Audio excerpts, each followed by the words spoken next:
Good afternoon. My name is Shlomo Melmed, and I am the Dean of the Faculty at Cedars Sinai Health System in Los Angeles. I am an endocrinologist.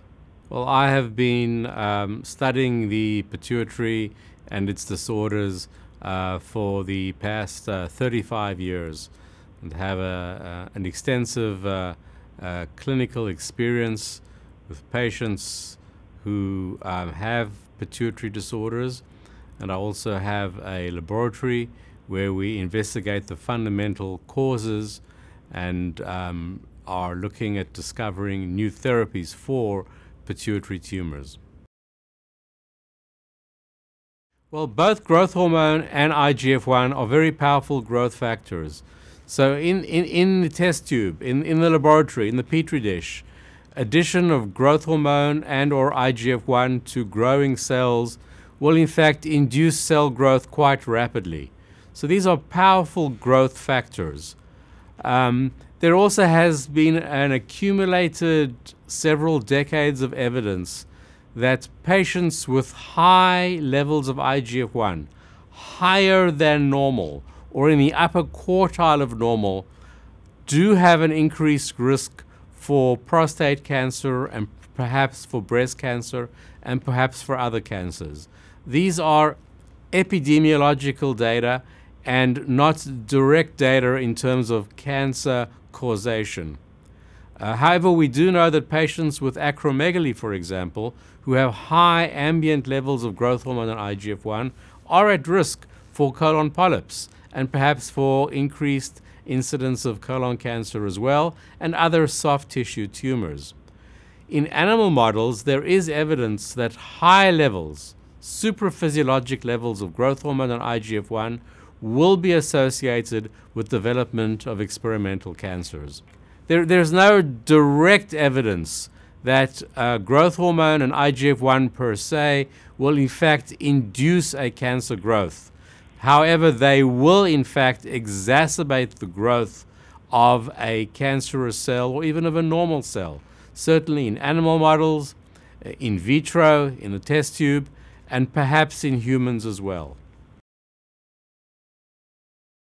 There are reports, there are several well-documented reports now that adults who have received inappropriate growth hormone injections may in fact develop all the features of acromegaly, including jaw growth, diabetes, joint pains, and all the associated features of acromegaly. This has now been well documented in literature, and we do occasionally see patients who've been abusing growth hormone who will present with features of acromegaly. Well, there is a statute, a federal statute, that growth hormone administration to adults should be restricted to individuals who fall into one of two categories. Either they have demonstrated pituitary dysfunction or they have AIDS-related muscle wasting. There are no other indications, no other appropriate indications, or no other scientifically justifiable indications for adult growth hormone replacement.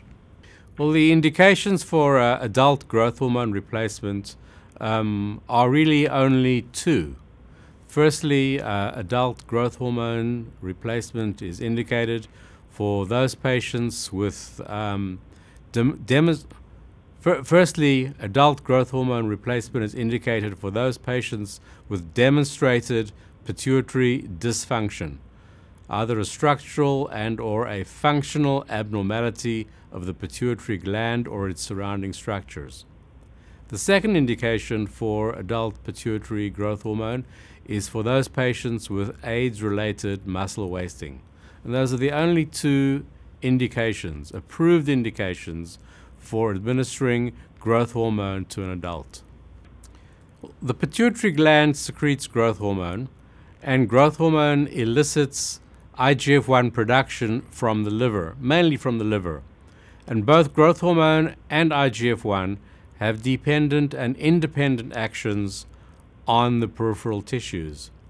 However, most of the growth-promoting actions of growth hormone are in fact mediated by IGF-1. So both growth hormone and IGF-1 are potent growth factors, and IGF-1 is, so to speak, a surrogate marker, a messenger for growth hormone. Well, IGF-1 is secreted predominantly by the liver, and circulating IGF-1 levels have a half-life of about 24 to 30 hours. The circulating half-life of growth hormone, however, is about 12 minutes. And so because of the pulsatile secretion of growth hormone from the pituitary gland and the relatively stable levels of IGF-1 in the periphery, it's probably more useful to measure a random IGF-1 level than a random growth hormone level in order to obtain information on the integrity of growth hormone secretion.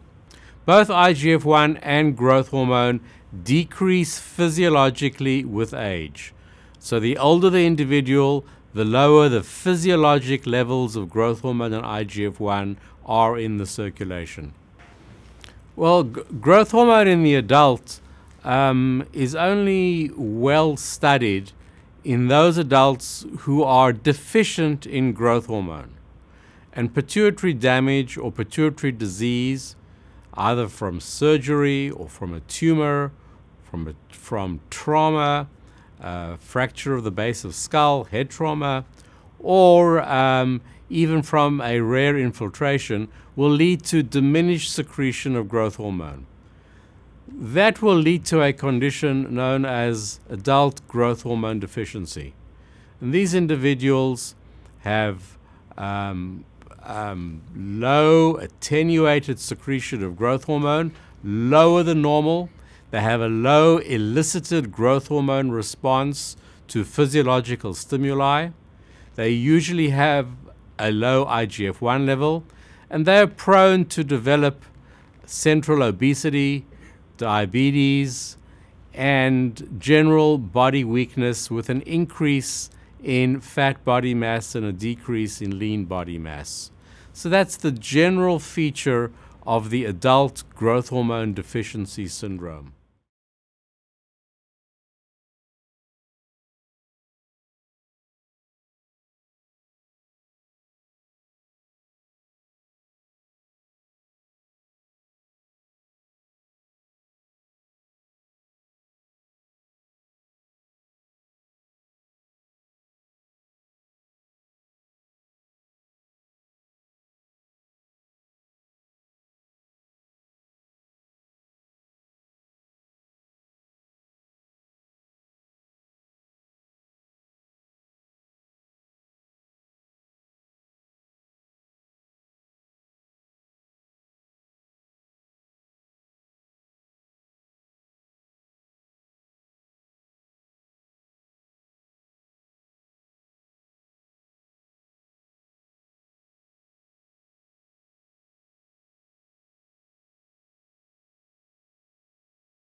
Well, the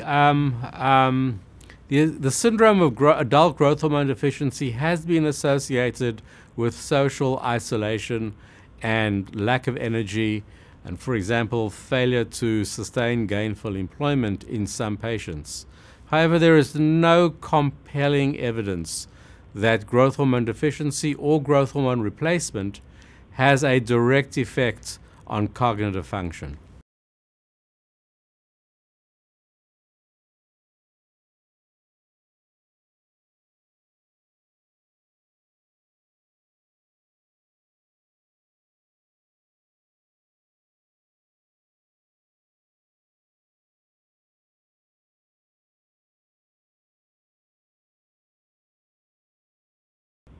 I think that the evidence suggests today, in fact, the evidence indicates today, that there is no proven benefit of taking growth hormone to reverse any of the features of frailty or of middle-aged complaints, so to speak, and any benefit that could be achieved anecdotally is far outweighed by the risk of taking a potent growth factor without a medical indication.